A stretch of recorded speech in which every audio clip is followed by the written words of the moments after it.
If I offered you $1 million right now, like in cold hard cash, or a single copper penny that magically doubles in value every single day for 30 days, which one are you taking? Oh, I mean, honestly, I'm grabbing the $1,000,000 and running. Right. You don't even have to think about it. If you're like 99% of the population, your instinct is just to take the million. It feels safe. It's Yeah. tangible. Yeah, a bird in the hand, exactly. But if you actually sit down and do the math, that single, seemingly worthless penny doubling every day turns into over $5 million by day 30.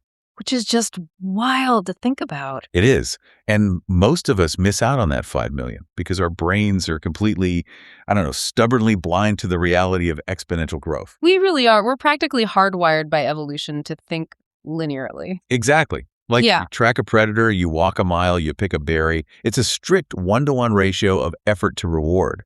And we spend our entire lives trapped in that linear mindset. Yeah, 1 unit of sweat equals 1 unit of reward. Right. You want a new car, you pick up extra shifts, you want a house, you start a side hustle, you just grind and trade your time for a few extra dollars until you completely burn yourself out. It's the ultimate human trap, honestly. We treat wealth generation like physical labor. We really do. We assume the only way to get more reward is just to produce more sweat. And I mean, it's an intuitive way to live, but from a purely mathematical standpoint, it's incredibly inefficient. Extremely inefficient. That cognitive bias, our sheer inability to instinctively grasp anything other than a straight line, is why so many people feel completely hopeless when they look at their long-term financial goals. Yeah, they're exhausted. Right, because they are basically trying to build a skyscraper using only their bare hands, completely unaware that there is heavy machinery sitting right next to them with the keys already in the ignition. Which brings us to the actual blueprint for that machinery. Today, we're taking a deep dive into an incredibly potent but super concise financial primer titled TVS 66, How Compound Interest Pays Off. A classic. It really is. And our mission here isn't to just give you some dry middle school math lesson. We want to look at the underlying mechanics of a system that essentially replaces your physical sweat with mathematical inevitability. I love that phrasing. Mathematical inevitability. Because whether you're aiming for that new car or a house or just making sure you don't have to work until you're 90 years old, understanding the physics of this singular concept is the absolute shortcut. It really is the bridge between relying on your own labor and letting your capital do the heavy lifting. Okay, let's unpack this. Because while anyone who follows finance knows the basic definition of compounding, we often just glaze over the actual mechanics of it. Well, totally becomes a buzzword. Right. So the text gives us a super clean baseline definition. Compound interest is interest earned on the principal amount plus the interest that was paid earlier. Simple enough. Yeah, but to visualize it, think about a snowball rolling down a snowy hill. You've got this small core, which is your principal, right? Yeah, the initial money you put in. Exactly. And as it rolls, that core gathers snow. That's your first round of interest. But here is the picker. Because the snowball is now slightly larger, its increased surface area gathers even more snow on the very next rotation. If we connect this to the bigger picture, what you're describing with that snowball analogy is a massive philosophical shift. How so? Well, it shifts saving from a linear grind to an exponential growth process. Your money effectively starts working for itself. Your money gets a job. Exactly, which aligns perfectly with the source's claim that this mechanism allows you to build wealth with, quote, very little effort. Because the snowball is doing the work just by rolling, not you. Right, you just have to give it that initial push. Right. So let's look at the exact numbers provided in TBS 66 to see how that snowball actually rolls over a decade. Let's do it. The text uses a very concrete example. Let's say you put a flat $1,000 into a bank account or an investment product that's offering a 5% interest rate per year. And that's a great baseline because it removes all the chaotic variables of the stock market. We can just look at the pure math. Right. So you deposit the $1,000. By the end of year one, your money has earned 5% on that principal. Yeah. So you're sitting at $1,050. Not bad. Yeah. Your capital went out and brought back $50. Great. Now, you lock the account. You don't add a single penny of your own money to it. You just let it sit. Right. Fast forward to the end of year two, and the text shows the balance ending at $1,103. Which is the magic moment right there. See, I'm going to stop you right there and push back because I feel like this is exactly where people tune out of financial advice. Really? Why? Let's look at those numbers realistically. Yeah. In year one, we gained $50. Hmm. In year two, we end up at $1,103. That means in the second year, the total gain was $53. Right. Wait, so in year 2, we only made $3 extra? That doesn't sound like a lot. I mean, I can't even buy a fancy coffee for $3 anymore. That's a very fair point. A $3 increase over an entire year feels like a complete rounding error. It certainly doesn't feel like a shortcut to early retirement. Why should anyone care about $3? Your skepticism is totally justified, and it highlights exactly why that penny-doubling brain teaser trips people up. You're looking at the $3 through a purely linear lens. I mean, $3 is $3.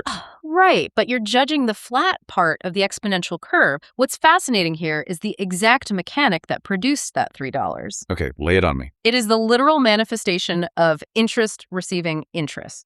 Your original $1,000 did its normal job and earned its standard $50, just like the year before. Right. But that extra $3, that was generated exclusively by the $50 you made in year 1. Oh, wow. Okay, so the interest is now producing its own interest. Precisely. Your original money is working, and now your earnings have clocked in and started working a shift right alongside it. Yes, $3 is tiny in isolation, but it proves the engine has turned over. The snowball is officially gathering its own snow. Exactly. And the text stresses that you cannot evaluate this process on a short 2-year horizon. This process demands a longer runway. Because it needs time to roll. Right.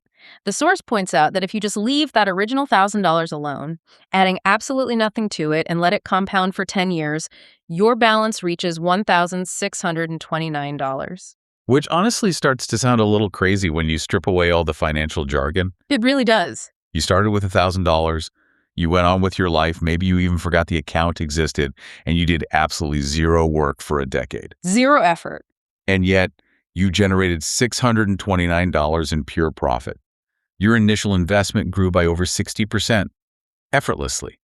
That proves that patience with this process yields significant wealth. It's a profound validation of patience. The machine turns on in year 2 with that tiny $3 advantage, and then that advantage just expands year over year. Okay, so time is obviously the biggest factor here. But we've seen how time affects the total. Now the text reveals another hidden gear in this whole machine. Ah, yes. The frequency. Exactly. It's not just about how long the math happens, it's about how often the math happens. Here's where it gets really interesting. Let's hear it. The text asserts that there is basically a built-in bonus to this system. The more frequently the compounding occurs, the more interest is earned overall. Which makes sense mechanically. Right, but to visualize it, let's step away from the snowball for a second. Imagine a garden. Okay, a garden. If you water that garden a tiny bit every single day, the soil stays moist, the roots constantly have what they need to grow. Yeah, it thrives. But imagine if, instead of watering it daily, you just dump a massive bucket of water on it once a year. Oh, it would flood and then just completely dry out and die for the other 364 days. Exactly. The more frequent watering or compounding changes the environment faster. That's a great way to put it. When we talk about frequency, we're talking about a massive structural shift. When compounding happens monthly instead of annually, the entire cycle of interest receiving interest accelerates.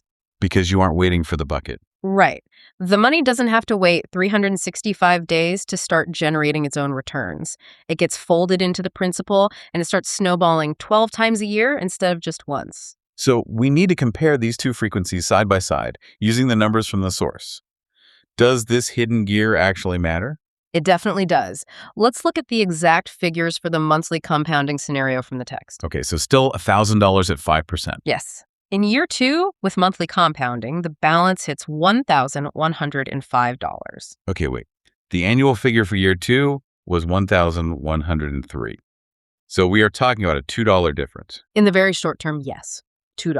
All right, let's stretch it out to year 10. At year 10, the monthly compounding balance hits $1,647.